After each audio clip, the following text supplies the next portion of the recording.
قرارداد چاہے اقوام متحدہ اور OIC سے ہی کیوں نہ منظور کرا لیں، الیکشن تو 8 فروری کو ہی ہوں گے۔ بلاول بھٹو کی لاہور میں میڈیا سے گفتگو، کہا چیف جسٹس قاضی فائز عیسیٰ کہہ چکے 8 فروری کو الیکشن، پتھر پر لکیر۔ نون لیگ پر تنقید کرتے ہوئے کہا یہ جماعت اپنے قائد کو جیل سے بچانے کے لیے الیکشن لڑ رہی ہے، پیپلز پارٹی اس الیکشن میں سلیکشن کا مقابلہ کرے گی۔ شہباز شریف لاہور میں کام پیپلز پارٹی حکومت کے دیے گئے فنڈز کی وجہ سے کر پائے۔ الیکشن ملتوی کرانے کی قرارداد سپریم کورٹ میں چیلنج، درخواست گزار کی سینٹ میں منظور کردہ قرارداد کو غیر آئینی قرار دینے اور اس کی حمایت کرنے والوں پر آرٹیکل 6 کے تحت کارروائی کرنے کی استدعا۔ چیئرمین سینٹ صادق سنجرانی اور قرارداد پیش کرنے والے سینیٹر دلاور خان کو فریق بنایا گیا۔ جماعت اسلامی کے سینیٹر مشتاق احمد نے انتخابات وقت پر کرانے کے لیے قرارداد سینٹ سیکریٹریٹ میں جمع کرا دی۔ التوا کی قرارداد پیش کرنے والے سینیٹر دلاور کہتے ہیں سینٹ اجلاس سے ایک رات پہلے ساتھیوں سے مل کر قرارداد لانے کا فیصلہ کیا۔ موجودہ حالات میں ہمارے علاقوں میں انتخابی مہم چلانا ممکن نہیں۔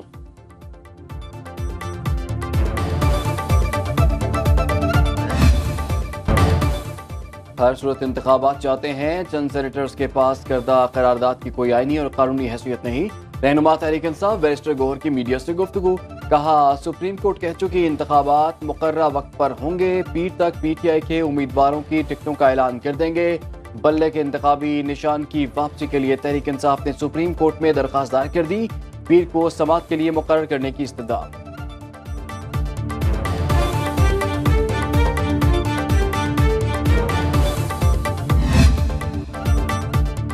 ملک 28 مئی والوں کے حوالے ہونے جا رہا ہے، 9 مئی والوں پر آرٹیکل 6 لگنا چاہیے۔ مریم اورنگزیب کی لاہور میں میڈیا سے گفتگو، کہا 9 مئی کا واقعہ اس لیے پیش آیا کیونکہ ایک ملزم کو عدالت میں گڈ ٹو سی یو کہا گیا۔ مسلم لیگ نون ہر صورت 8 فروری کو الیکشن چاہتی ہے۔ تحریک انصاف الیکشن ملتوی کرانے کے لیے پہلے لاہور ہائی کورٹ گئی اور اب قرارداد کی حمایت۔ ہر رشتے اور عدالتوں سے بھاگنے والے کو الیکشن سے بھاگنے نہیں دیں گے۔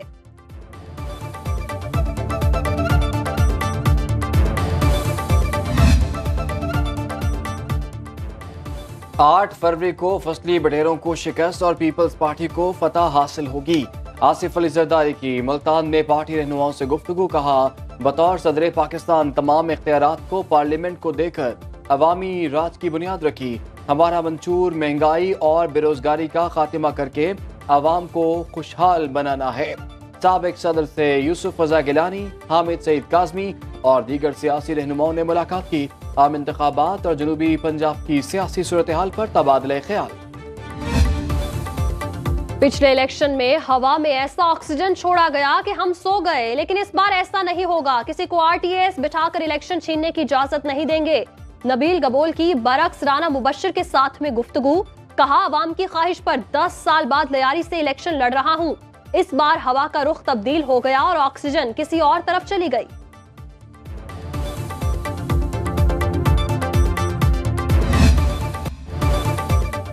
لوگ اسمبلیوں میں پہنچ کر نوجوانوں کو بھول جاتے ہیں۔ استحکام پاکستان پارٹی کے ہمایوں اختر خان کا اپنے حلقے میں خطاب، کہا جیت کر علاقے میں اسکول، کالجز اور یونیورسٹی قائم کروں گا۔ لاہور کے جن حلقوں سے ماضی میں منتخب ہوا، لوگ آج بھی یاد کرتے ہیں۔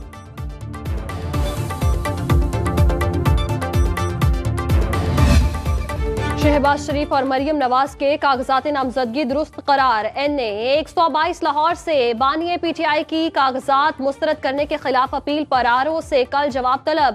شاہ محمود قریشی کی NA 150 151 PP 218 سے اپیلیں مسترد۔ زین قریشی اور مہربانو قریشی کے 4 حلقوں سے کاغذات نامزدگی منظور۔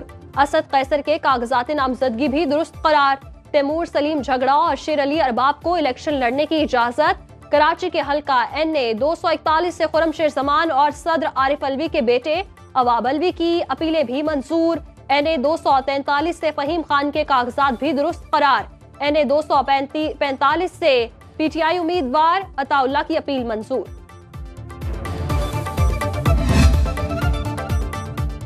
NA 50 اٹک سے PTI کے زلفی بخاری کی اپیل منظور، کاغذات درست قرار۔ اٹک کے حلقہ NA 49 سے PTI کے میجر ریٹائرڈ طاہر صادق، ان کی اہلیہ اور بیٹی کے کاغذات منظور۔ NA 99 فیصل آباد سے PTI کے ملک عمر فاروق کے کاغذات نامزدگی منظور، RO کا فیصلہ کالعدم۔ رانا ثناءاللہ کے مد مقابل چودھری نثار جٹ کے کاغذات نامزدگی مسترد کیے جانے کے خلاف اپیل پر اپیلیٹ ٹرائبونل نے فیصلہ محفوظ کر لیا۔ پی پی 10 سے واسق قیوم عباسی اور پی پی 17 سے راجہ راشد حفیظ کے کاغذات نامزدگی درست قرار دے دیے گئے۔ پی پی 133 تنکانہ صاحب سے پی ٹی آئی امیدوار محمد عاطف کے کاغذات منظور۔ این اے 69 سے قیصرہ الہی کی اپیل پر ریکارڈ طلب۔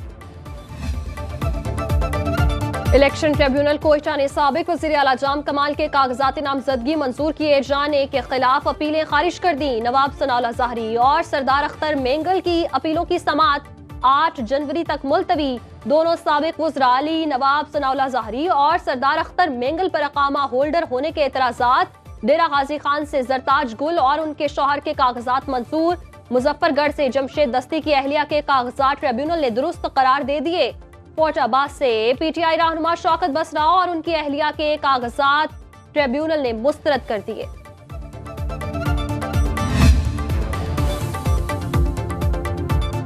الیکشن اپیلیٹ ٹرائبونلز کے فیصلوں کے خلاف درخواستوں کی سماعت کے لیے Lahore high court larger bench تشکیل۔ جسٹس شجاعت علی خان سربراہی کریں گے۔ جسٹس علی باقر نجفی، جسٹس شاہد بلال حسن، جسٹس فیصل زمان خان اور جسٹس جواد حسن بینچ کا حصہ۔ اپیلیٹ ٹرائبونلز کے فیصلوں کے خلاف درخواستیں صرف Lahore high court Lahore principal seat پر دائر کی جائیں گی۔ درخواستوں پر 9 جنوری سے سماعت کا آغاز ہوگا۔ مسلم لیگ نون نے لاہور کے 30 صوبائی حلقوں سے امیدواروں کو شارٹ لسٹ کر لیا۔ پی پی 147 سے حمزہ شہباز الیکشن لڑیں گے۔ شہباز شریف کے نہ لڑنے کی صورت میں پی پی 158 سے راؤ شہاب الدین اور پی پی 164 سے خالد فاروق کھوکھر امیدوار ہوں گے۔ پی پی 150 میں عمران نذیر اور خرم روحیل اصغر انتخابی میدان میں اتریں گے۔ پی پی 153 میں سلمان رفیق اور ملک وحید میں ٹکٹ کے لیے مقابلہ۔ پی پی 159، 60 اور 65 سے مریم نواز کے کاغذات جمع ہیں۔ پی پی 171 میں خواجہ احمد حسان اور چودھری باقر حسین میں مقابلہ۔ پی پی 156 سے یاسین سوہل اور 157 سے میاں نصیر امیدوار ہوں گے۔ پارٹی ذرائع کے مطابق تاحال کسی امیدوار کو ٹکٹ جاری نہیں کیا گیا۔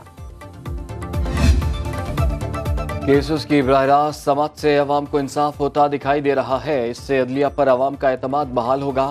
چیف جسٹس پاکستان قاضی فائز عیسیٰ کا فیڈرل جوڈیشل اکیڈمی میں خطاب، کہا انصاف کا بہتر نظام مقدمات کا دباؤ کم کرے گا۔ عدالتی عملے کو وہ اہمیت نہیں ملتی جو ملنی چاہیے۔ بولے ٹیکنالوجی قلم کی طرح علم کا اہم ذریعہ۔ بطور chief justice practice and procedure case کو براہ راست نشر کیا۔ ہائی کورٹس کے چیف جسٹس اکیڈمیز میں عملے کی تربیت کا اہتمام کریں۔ مقدمات کی براہ راست سماعت کے فائدے بتانے کے ساتھ ساتھ چیف جسٹس نے نقصانات بھی بتا دیے۔ کہا لائیو ٹیلی کاسٹ سے عوام اور قانون کے طالب علموں کو سیکھنے کو ملتا ہے، لیکن جب گھر جاتا ہوں تو بیگم کہتی ہیں آپ ٹھیک سے نہیں بیٹھے تھے۔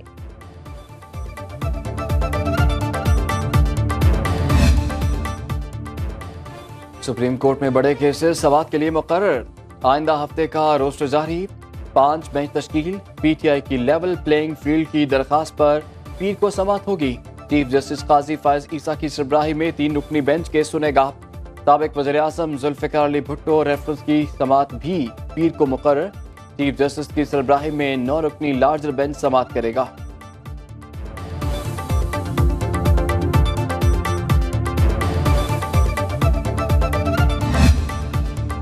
چودھری پرویز الہی کی ایک بار پھر اڈیالہ جیل میں طبیعت ناساز۔ راولپنڈی انسٹیٹیوٹ آف کارڈیالوجی میں طبی معائنہ، مختلف ٹیسٹ کیے گئے۔ سابق وزیر اعلیٰ دوبارہ جیل منتقل۔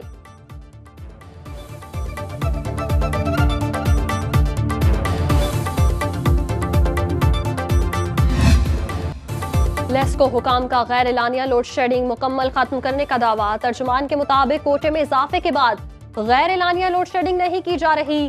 شہروں اور دیہات میں دورانیہ یکساں ہوگا۔ ادھر وزارت پار نے ملک بھر میں بدترین لوڈ شیڈنگ کی وجوہات بتا دی۔ اعلامیہ کے مطابق پانی کی قلت کے باعث پن بجلی کے بڑے پاور پلانٹ سے پیداوار کم ہو گئی۔ بھل صفائی کے باعث پانی کا کم اخراج اور ترسیلی نظام کی خرابیاں بھی لوڈ شیڈنگ کی وجہ قرار۔ گیس کی طلب بڑھنے سے گیس سے چلنے والے پلانٹس بھی بند ہیں۔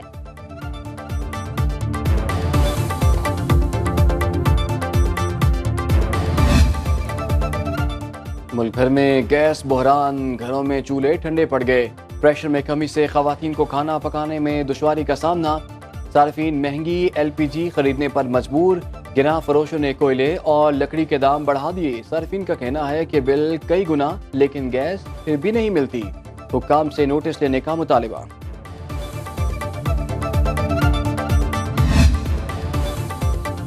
سردی اپنے جوبن پر، ملک کے بالائی علاقوں میں موسم شدید سرد اور مطلع ابر آلود، پنجاب کے بیشتر اضلاع میں سردی کی لپیٹ میں آ گئے، مری گلیات اور گرد و نواح میں سردی نے کڑاکے نکال دیے، میدانی علاقوں میں رات اور دن کے اوقات میں دھند چھائے رہنے کا امکان، بلوچستان کے بیشتر اضلاع میں خشک سردی، سندھ کے اکثر علاقوں میں موسم سرد اور خشک رہے گا۔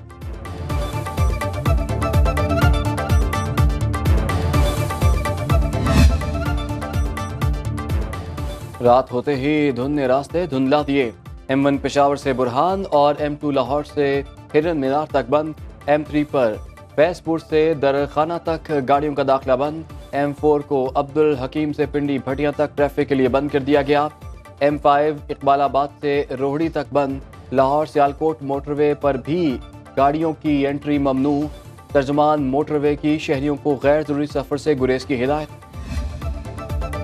انڈس ہائی وے پر نائش گوٹ کے مقام پر ڈاکوؤں کی گاڑیوں پر اندھا دھند فائرنگ، مسافروں سے لوٹ مار، گولیاں لگنے سے 5 افراد زخمی، اطلاع ملنے پر پولیس اور رینجرز کی بھاری نفری پہنچ گئی، ڈاکوؤں نے 6 افراد کو اغوا کر لیا، پولیس اور رینجرز سے فائرنگ کا تبادلہ۔